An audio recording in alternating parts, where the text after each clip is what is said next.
Bonjour, c'est le premier numéro d'une série d'émissions consacrée à la région Guadeloupe. Initiative nous permettra d'explorer la Guadeloupe et vous la montrer sous un nouvel angle. Une redécouverte de la région à travers son économie, sa culture, sa vie sociale, les grands événements et sans oublier les lieux incontournables. Initiative accompagne désormais la vie de la Guadeloupe au plus près, au quotidien, sous toutes ses formes et vous en faites partie.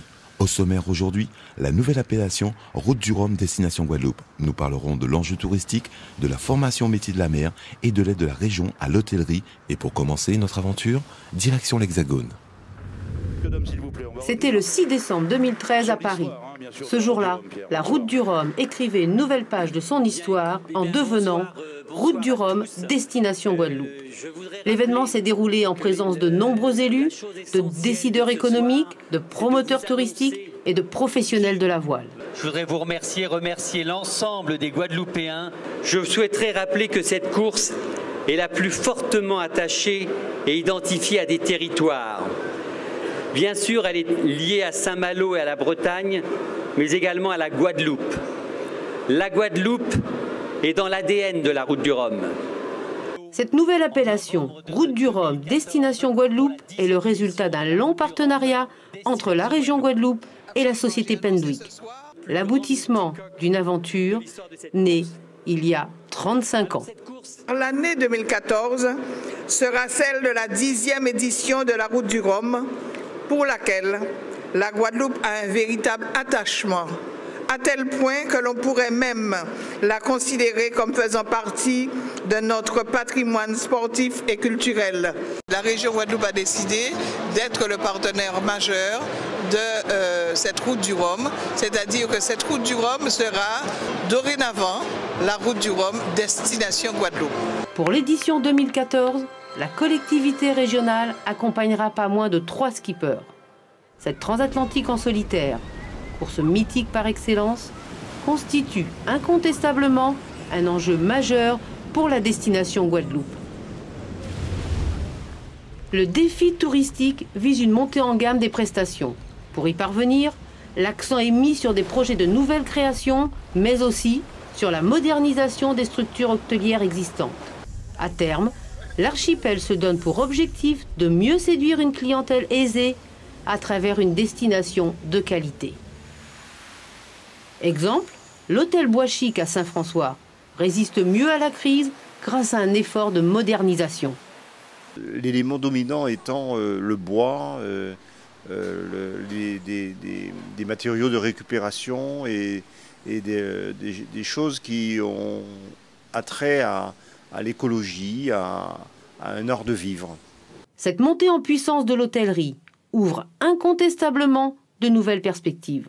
Tous les produits qui ont été rénovés récemment, depuis les 4-5 dernières années, se sont positionnés sur un marché international et représentent aujourd'hui un standard qui est le standard international auquel attendent non seulement les Français, mais aussi les Européens, plus largement encore les Américains et Canadiens. Autre style, autre rénovation, celle de l'hôtel Pierre et Vacances à Sainte-Anne. On rejoint Alexandre Marossoli, il est directeur de la zone Guadeloupe pour le groupe Pierre et Vacances. L'hôtel a bénéficié d'une rénovation avec l'accompagnement de la région sur ces 2 dernières années. Alors cette rénovation elle a consisté principalement donc, sur une rénovation des appartements et des chambres de l'hôtel, donc l'augmentation de la qualité. Tout simplement qui nous est cher et qui était une demande de nos clients. Une partie, une première partie il y a donc 2 ans sur la gamme, ce qu'on appelle Select Standard de notre hôtel, et une deuxième partie qui est l'espace VIP, aujourd'hui dans lequel nous sommes, on va dire plus qualitative, avec l'ajout aussi également de services bien-être et une amélioration voilà, du produit dans sa globalité. Rebaptiser cette course Destination Guadeloupe est un acte marketing fort. En faisant le choix d'être le partenaire principal de la Route du Rhum, la collectivité régionale montre davantage encore la véritable identité des îles de Guadeloupe, celle d'un territoire conquérant, innovant et dynamique. Des événementiels importants, des événementiels internationaux, qu'ils soient nautiques qu'ils soient sportifs, qu'ils soient festifs, sont de toute façon très intéressants sur les retombées économiques pour la destination, puisque ça attire du monde. Donc forcément, il y aura des retombées en matière d'hébergement, en matière d'aérien, en matière de location de voitures, en matière de restauration. Et puis même les artisans, les commerçants, de manière générale, reçoivent des retombées économiques qui sont quand même non négligeables pendant ces périodes. Dans cette configuration, les concurrents eux-mêmes sont nos premiers ambassadeurs à travers le monde.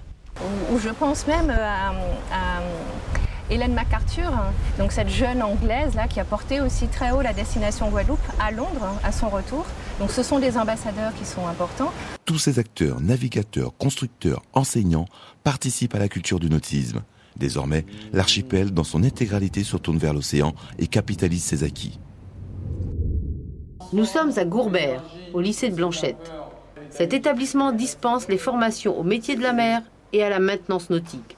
Objectif, faire de ses étudiants de véritables marins. Donc on était sur la distribution de la vapeur à partir de la chaudière. On forme deux types d'élèves, les élèves qui travaillent à terre, maintenance nautique, des élèves qui ont vocation à être embarqués sur les métiers de la mer. Donc dans les deux cas, on prépare un bac pro et en plaisance, on prépare un CAP. Ok, donc on va passer à la pratique. Donc ce qu'on va voir, c'est la comparaison entre une propulsion vapeur, comme on vient de voir, et une propulsion mécanique. Ici, on prépare un bac pro électromécanicien qui va leur donner la possibilité d'avoir le brevet de chef mécanicien.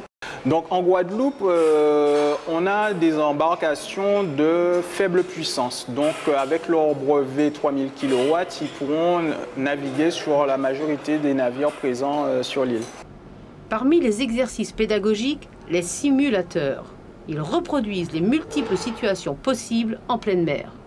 Ici, on est dans le simulateur machine. Le simulateur navigation est dans une autre salle.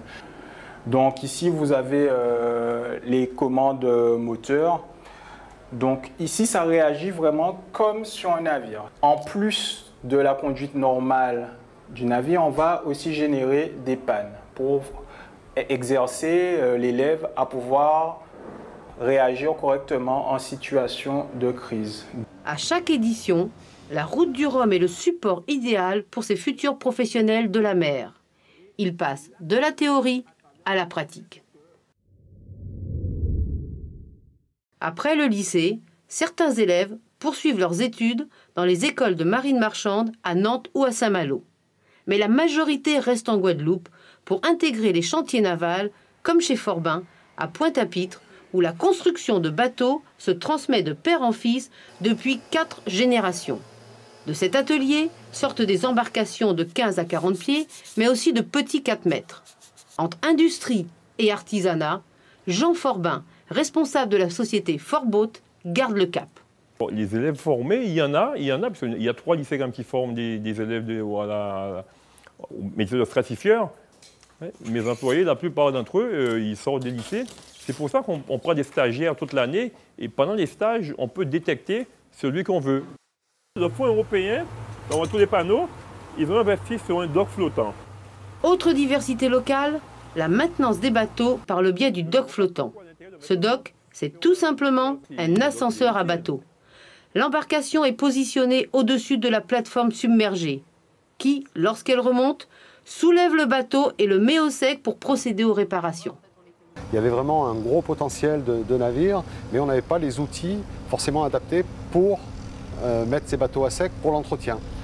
Les bateaux partaient soit sur la Martinique, soit dans les îles du Nord, sur Saint-Domingue ou les îles Vierges, etc.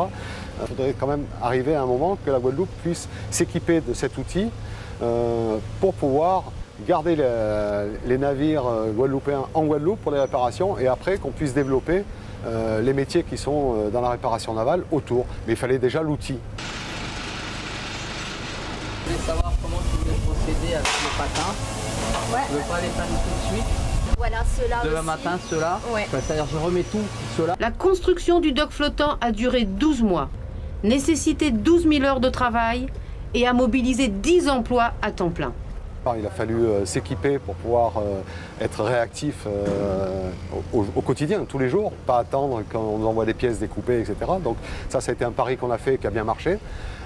En termes de robots de soudage, puisqu'on avait quand même plus de 20 km de soudure sur le dock, donc il a fallu trouver aussi des moyens modernes pour soulager un peu les soudeurs.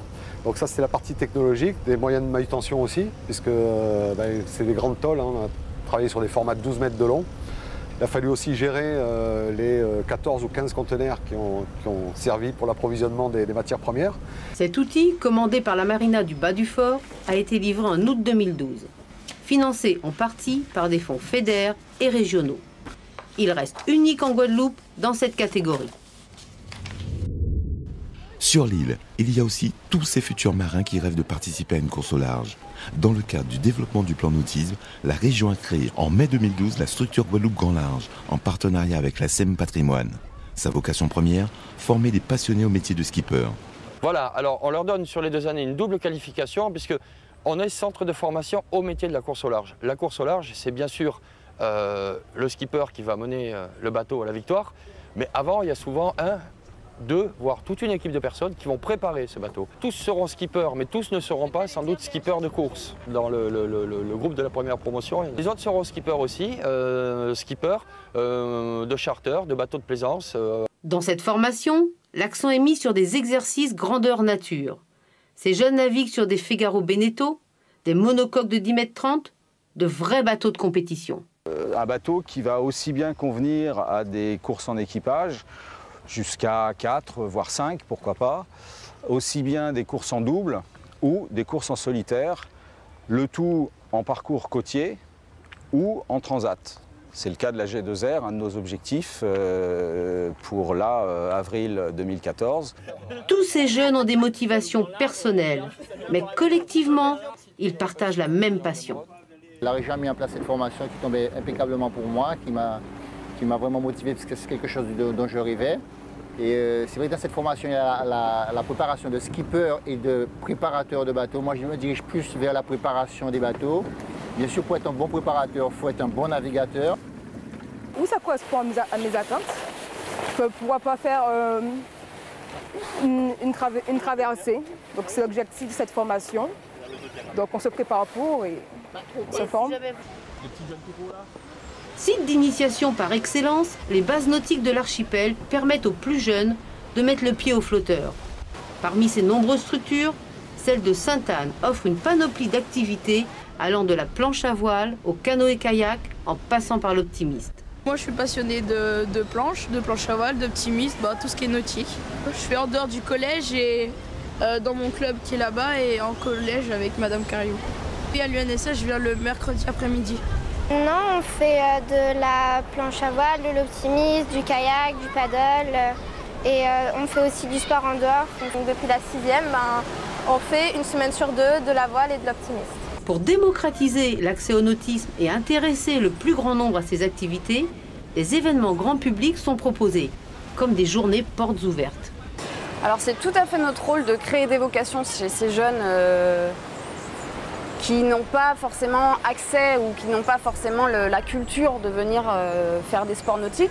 Donc c'est vrai que l'école fait un gros travail pour les amener. Après nous on fait en sorte aussi de solliciter des événements par exemple comme les stages pendant les vacances scolaires. Autre nouveauté, la base nautique de Sainte-Anne se connecte à la route du Rhum.